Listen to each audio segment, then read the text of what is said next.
The medical staff worked on, but the cleaners, catering staff and porters were out early in support of their Barking colleagues. At this Temperance Hospital, a large but temperate picket.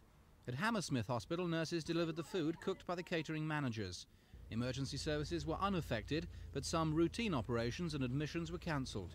At Westminster Hospital too, ancillary workers began 24 hours of disruptive action. Well, I think the day of action will show, not only to this health authority, but to other health authorities, that privatisation really means reductions in pay conditions for health workers and also reductions in patient care.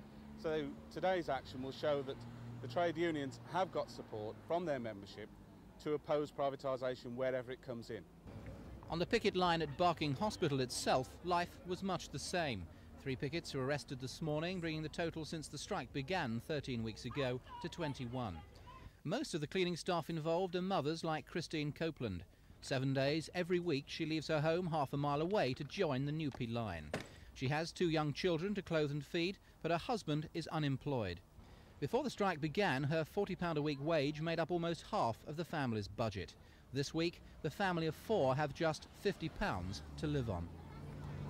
I mean, we're doing 4-hour shifts out here, all different times. I have to ask if my husband happens to be going out. I mean, you can't expect him to stay in all the time. To have my children for me while I come on the shifts, because I don't think it's right that you should bring your children down here with you. Why is it so important to you? Because I feel that the patients in there deserve a better service than what they're getting. You know, we get the argument that a lot of people say you're hurting the patients by being out there.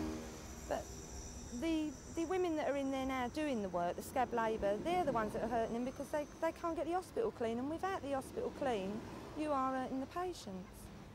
Last week, these uncleared bags of rubbish were stacked up behind the hospital, and in today's local paper, one young mother claims that her newborn baby was found covered in ants inside its cot.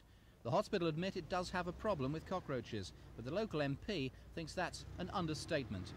On Monday night, the Environmental Health Committee of the local authority approved a report, took a report which they had been given by their officers of the state of the hospital, which is terrible.